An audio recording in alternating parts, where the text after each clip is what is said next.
Hi all, this is Michael Adams in round 4. He had a game against Chino Atako, who was doing very, very well for his FIDE rating 2110, which is a bit lower than mine. I'm 2155 at the moment.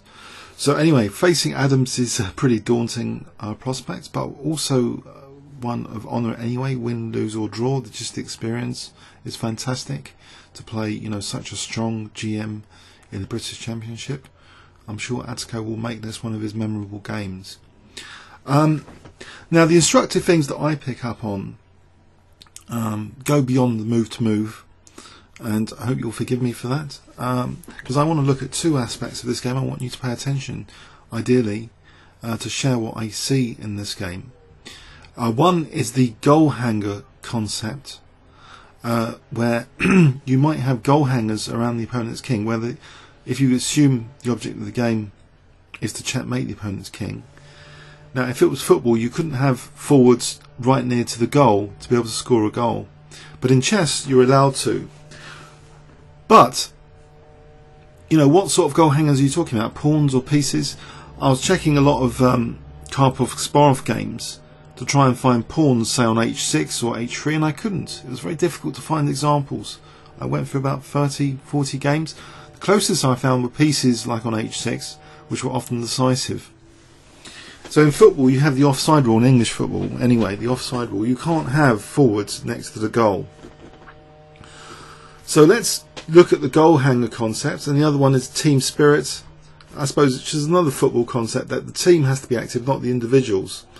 So this is going to be a bit of a football analogous game here. e4 c5. Okay, now the black pieces as a team, like in the previous game, are trying for, you know, d4 and dark square control. Dark square control, d4. Different player behind it, you can follow this strategy up very effectively. You know, especially if you're 2715, you can follow up a lot of strategies very effectively and make them look very good. Whilst in the hands of other players, they might not look so good. But here, this strategy works very well. Dark square control, d4. So I'm reinforcing anyway this idea of this system anyway. So d6, again, another pawn putting pressure on e5. So knight f3, not using the f pawn. Okay, slightly more passive. Apparently, I think Smyslov was playing this with knight h4 as an idea, and then f4. But here it was used passively actually, and Michael actually does a small concession. He plays the move e5. The small concession is this d5. Is it going to be weak? You know, with these two pawns on the side, you know, if black especially loses this light square bishop, this d5 could be a useful knight outpost. So, okay, in this position though, white castled. Now, if you remember the tips video about strategy, the long term, you know, the slow moving targets, the king is like a strategic target in that it's a slow moving target like pawn structure. White's committed the king to the king side. Black hasn't committed the king just yet anywhere. Is this a problem, committing the king so early? Okay, well, let's bear that in mind. Knight Ge7 keeps an eye on d5, and any pin can be, you know, eviction. Notice can be served with f6. Now, a slightly slow move. Maybe this is not right. Maybe this is the key blunder. Maybe white should have played knight h4 to be able to play f4. Maybe that's a more active way of playing this. White actually plays knight d2. And now we have this goal hanging concept scenario where a goal hanger might be a pawn on h3, and later, you know, the ball can be passed, the attack can be done by other pieces, and that h3 pawn could be useful. So what would you think about having a goal hanger here, a pawn on h3? Would you think it's good? Well, Michael plays h5, so he's not castling. He's going for this advanced pawn, it seems, but he doesn't play h4 now. He plays actually knight d4. You can imagine if white plays h4, by the way, that f4 be far less attractive because you're weakening the g4 square. So that's one thing.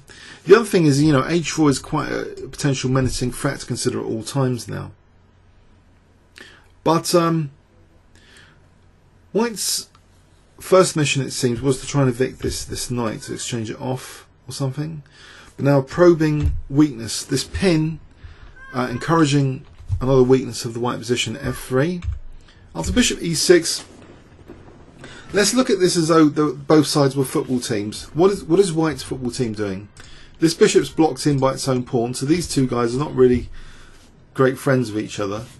This bishop is not really great friends of the rook because it's not letting that come out in the game. These knights, I mean, this knight is not particularly well placed. You know, d5 would have been a more ideal square. It seems White's control basically of d5 is not that effective. Bishop g5 is of no help because of f6. So really, White as a football team is not really, they're not on great friendly terms. Black as a football team has got this goal hanger, which would have been illegal in normal football, coming to h3, potentially in some variations. The bishops are striking down in a coordinated fashion on the light and dark squares, potentially. Also, there's this potential, it seems, for d5, which will be well supported by these guys all behind it. So as a coordinated force, Black looks like a much friendlier football team to be in at the moment than the White football team. White now plays something which means potentially this rook is also going to be given an inroad into the white position. White plays knight takes d4. So c takes d4, and we've got potentially useful c file now with targets and these guys coordinating. And maybe, you know, b5 being useful to evict the knight to probe c2. And this bishop be striking down on a2. So you see the team for Black is much friendlier.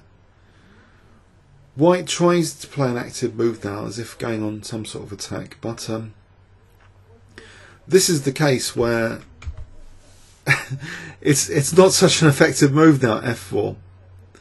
e5 is adequately protected. Even the knight's eyeing e5. You need more than just the pawn on f4 and the knight on c4. Okay, so rook c8, not bothering to castle yet. Why commit yet? There's no need. Just rook c8, threatening immediately to win a pawn. Now White goes a bit crazy here. He's probably frustrated already with his position, looking a bit passive. Black can easily build up pressure if he wants, you know, with b5 and queen c7. White really doesn't want to play another weakening move like a4 though. You know, well, c4 be losing pawn anyway, bishop c4 and take on c4. So it's a thoroughly miserable position for White already, just at move 13. And okay, so White strikes out though to at least give scope with this idea for this bishop and this rook and this bishop potentially. So it's not such a bad idea in principle. This f5. Sometimes that, you know, in the Dutch defense, you know, the pawn sack f5 f4 is often very useful. But here Michael just takes and he takes. And there's no big punishment here after knight takes f5. Bishop e4. Instead of bishop takes b7, maybe bishop b7 was best. And I think it's been engine checked, and apparently bishop a6 afterward. Strange. White players will probably not be thinking like this, because usually if you put a bishop, a fianchetto bishop on diagonal, you want to keep it on diagonal. You're not going to like snatch a pawn and move it to a6. It's ridiculous. But White's position is not coordinated here. So bishop e4. But, you know, maybe there's a glimmer of hope. You know, the bishop is coordinating with the rook. You know, two players are coordinating, it would seem. Or is it?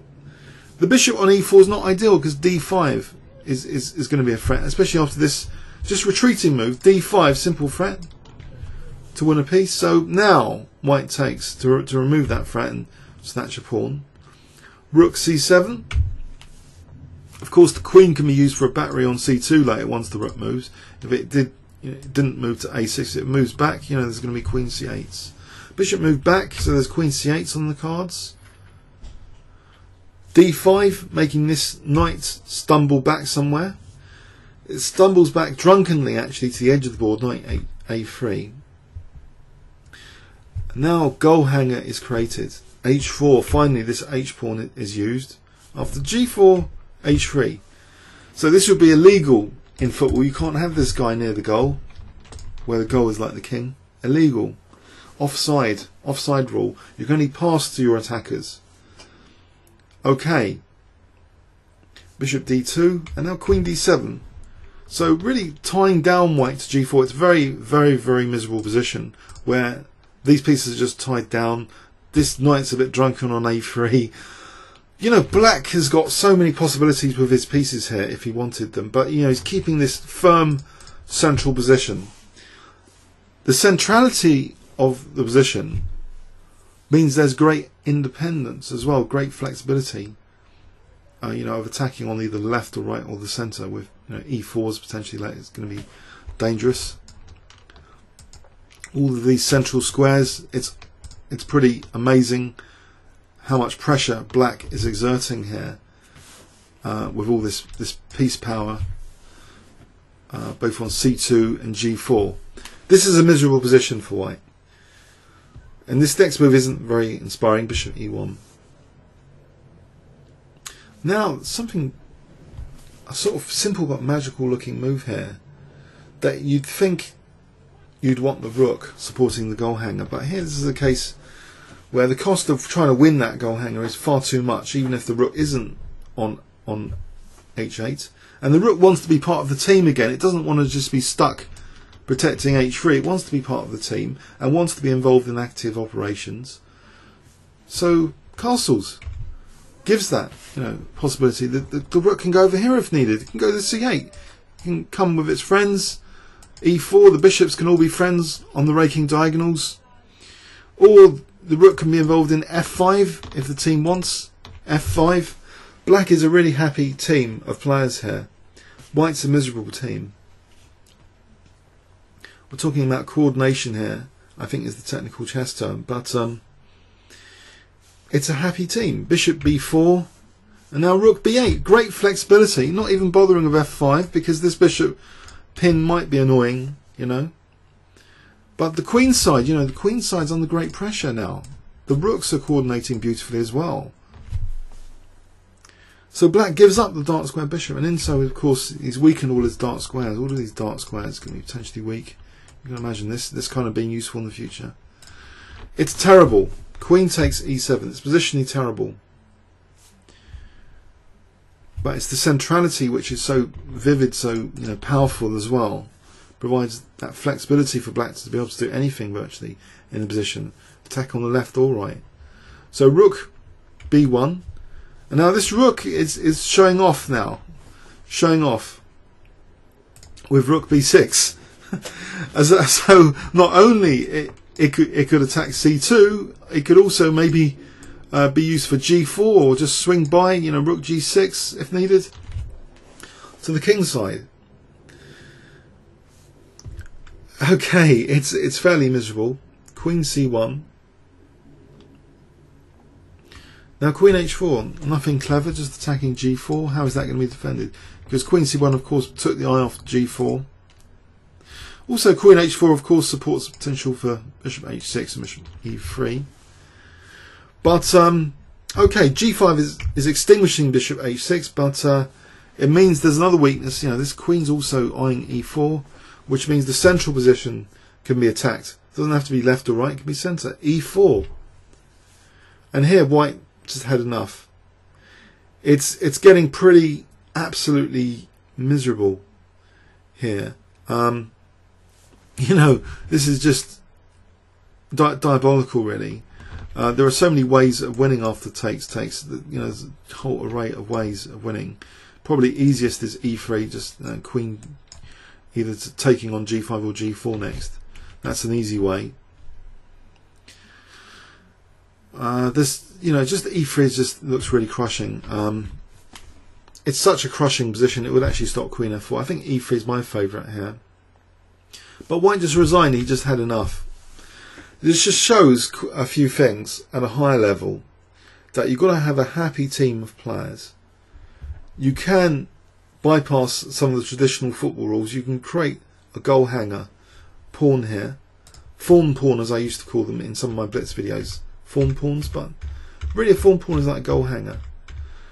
And you know, white committing early means you know, there's this potential for the goal hanger because black knows now where the king is in advance, well in advance. Doesn't have to routinely castle, and he doesn't routinely castle. He plays h5. How many of us would have played h5 here instead of the routine castling? White's given that strategic exploitable slow moving target commitment to the king side here. Although we do want to put ourselves beyond defeat, as I mentioned in the previous video, doing so too quickly can reveal the cards too quickly sometimes, and in the particular configuration of pieces it might be a big problem, and it's a big problem here it seems. h5. But this knight d2 is not active. If Smyslov really played this system, maybe even had this position and had played knight h4, because you can imagine knight h4 supports f4 f5 because the knight will be supporting f5, which means there's a potential liberation, you know, of pieces if ever takes, you know, takes. But this is just not happening here. This is just passive for white. This knight being on c4 didn't really do anything, and white just goes downhill passively. This f3 just hems things in. Black's pieces are improving, and white's pieces are deteriorating. This f5 is not with much energy now. White's pieces are just still passive and awkward here, especially this knight on a3. This goal hanger pawn means there's a lot more issues to deal with on the king side potentially. But this cheeky castling shows that the rook, this is a really show off rook in this game. The Zoe is going to play f5, pretending to play f5. And bishop b4 kind of parried that, but now, you know, switches attention to the queen side, leaving white basically forced to play bishop e7 and lose all the dark squares, because if the bishop retreated, then rook takes b2. Outrageous, isn't it? That this rook, formerly here, is now having an influence on b2 very rapidly. So winning all the dark squares, h4 being particularly vulnerable, and a nice parking spot for the queen attacking g4. And now e4, just simple stuff. Okay, but let's not go too hard on Chino. He was playing a top GM. Comments or questions on YouTube. Thanks very much.